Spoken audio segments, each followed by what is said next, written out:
Chapter 52, Faren Hall, Statue of Master Tsongkhapa. In previous chapter, we finished the introduction of the four academic halls of Buddhism. There are two passageways along the two sides of the Yonghe Hall, situated in the first courtyard. Faren Hall, Hall of Dharma Wheel, number 21 on layout, will be revealed in front of you after you walk through the passageways. Faren Hall is modeled after the Belvedere of Raining Flowers, Yuhuage, of the Forbidden City, which is a Han Chinese temple with the Tibetan roof. There are 5 skylight attics on the roof. This architectural formation roofed with 5 attics is called the 5-hill roof. The top of the attic is decorated with Tibetan pagodas, with a specialized name called Samaya Pagoda. The cross-section of Faren Hall is a cross shape. 4 enclosed porches are stretched respectively from the east, south, west, and north of the main body of the hall. These 4 porches are corresponding to the 4 elements of the Buddhism and the 4 classes of Tantra. As said, it is structured by imitating the Belvedere of Raining Flowers of the Forbidden City. Belvedere of Raining Flowers is a 4-story building, tallying with the theory of the 4 classes of Tantra. Namely, the first floor is Kriya Tantra, the second floor, Chaya Tantra, the third floor, Yoga, the fourth floor, Anuttara Yoga Tantra. The theoretical structure of Faren Hall is identical to the Belvedere of Raining Flowers, which is to say that the 4 porches represent the 4 classes and simultaneously corresponds with the 4 elements: earth, water, fire, and wind. Its main hall stands right at the center of the cross. Thus, the 5 positions, which are center, east, west, south, and north, exactly rally with the theory of the 5 dhyani Buddhas of Buddhism.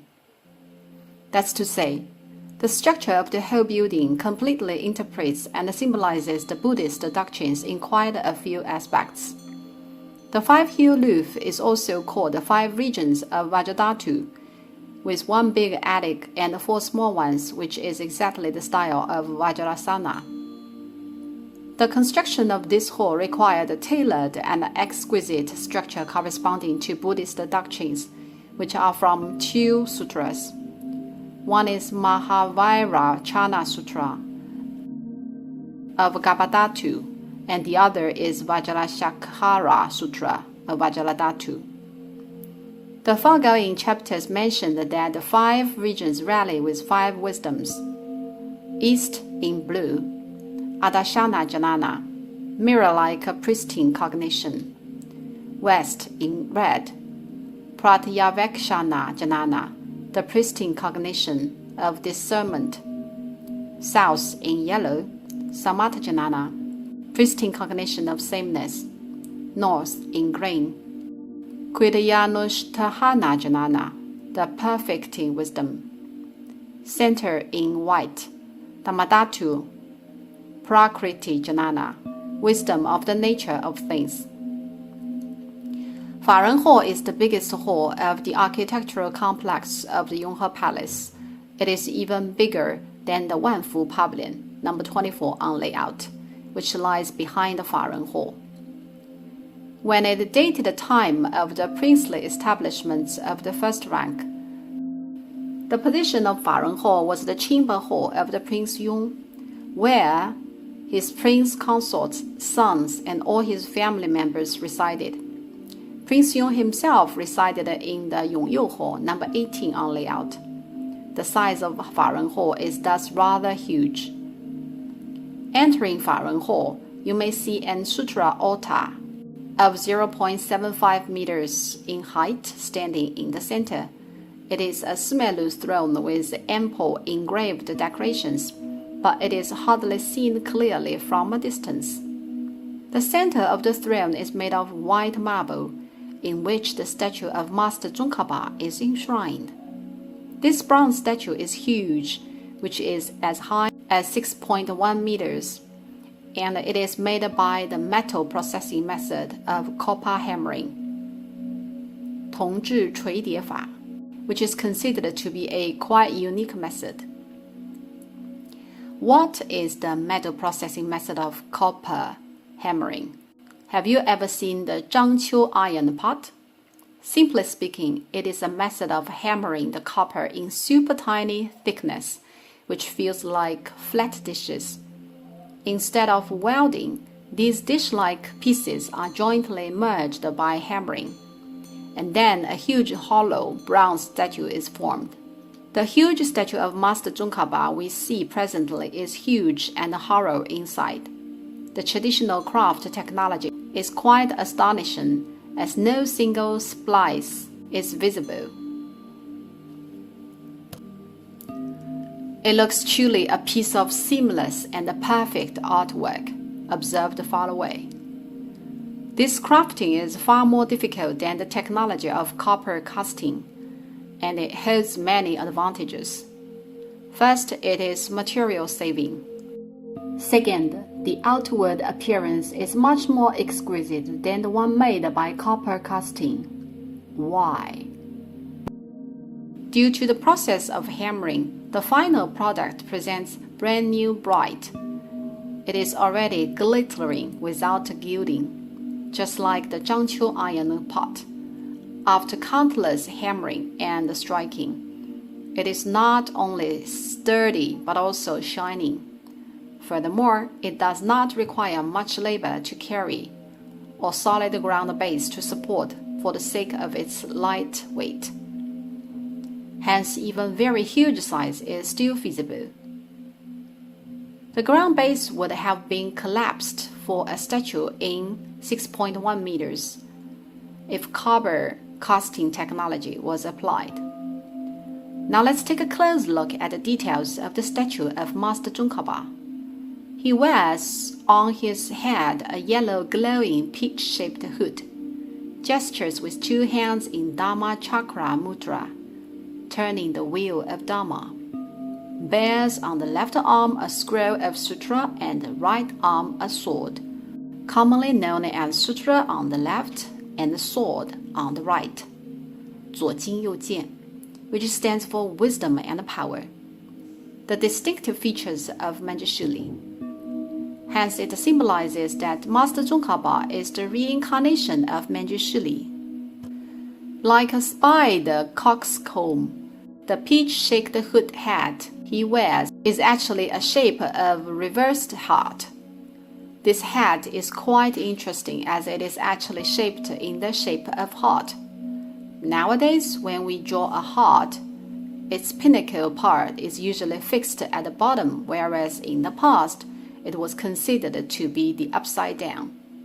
Hence, this hat is shaped with the pinnacle facing the upside of a heart. This type of hat is called Banxia, Pandita hood, in Tibetan, which symbolizes the Saddharma, the correct doctrine of Buddha.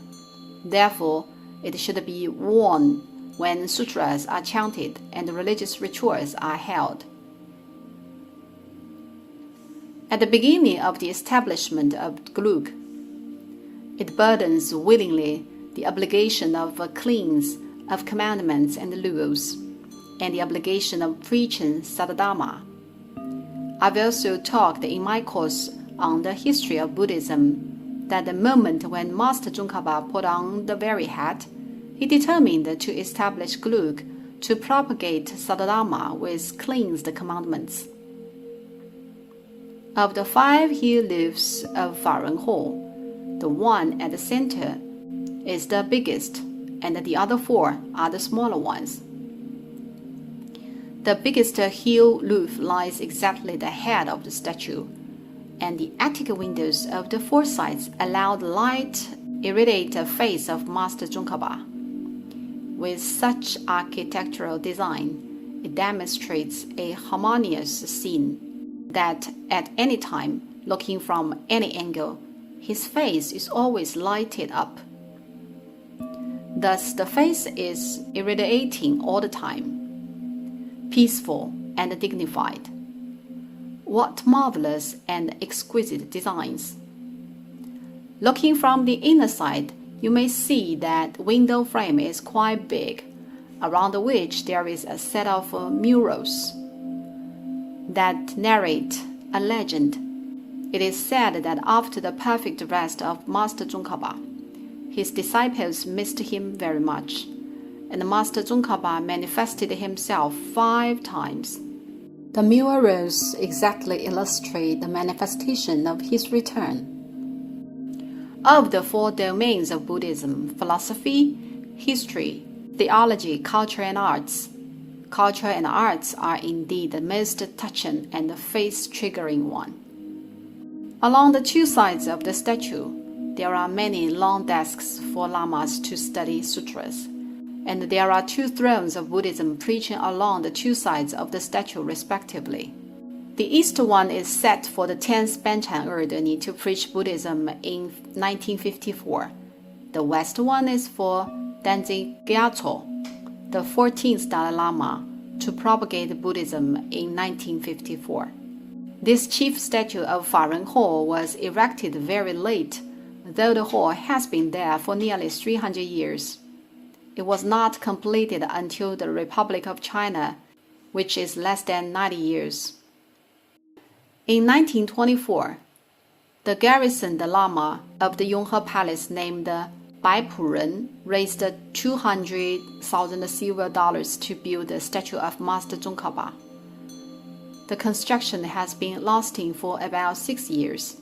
Not until 1931 was the statue officially completed. The pedestal was hammered outside at the very beginning and later moved into the hall, and then the main body of the statue was processed. What had been the major Buddha statue of Faren Hall for the previous 200 years or so? There is presently a Buddha statue enshrined in front of the statue of Master Tsongkhapa, a gilded statuette of Shakyamuni cast with red copper in standing posture. It is visible to those who have good eyesight. If you stand at the worship altar, you can't see it at all. What is the size of this tiny major Buddha statue? It is only 40 centimeters in height, less than 100 centimeters including the pedestal. It has always been the distinctive feature of big hall with small statue of Faren Hall. Where is the standing Buddha statuette served and enshrined presently? If you take a close look, you may find it is right facing the door of the hall and the offering table. You may see it if your visual actually is 1.5 by the measurement of tumbling E. Otherwise, you may not. This 40 centimeter high gilded statuette of Shakyamuni was brought as tribute by Pohana Sonan Tabogaya, Commandery Prince of Tibet. It is obvious that the Buddha statuette as a tribute needs to be tracked a long distance to arrive.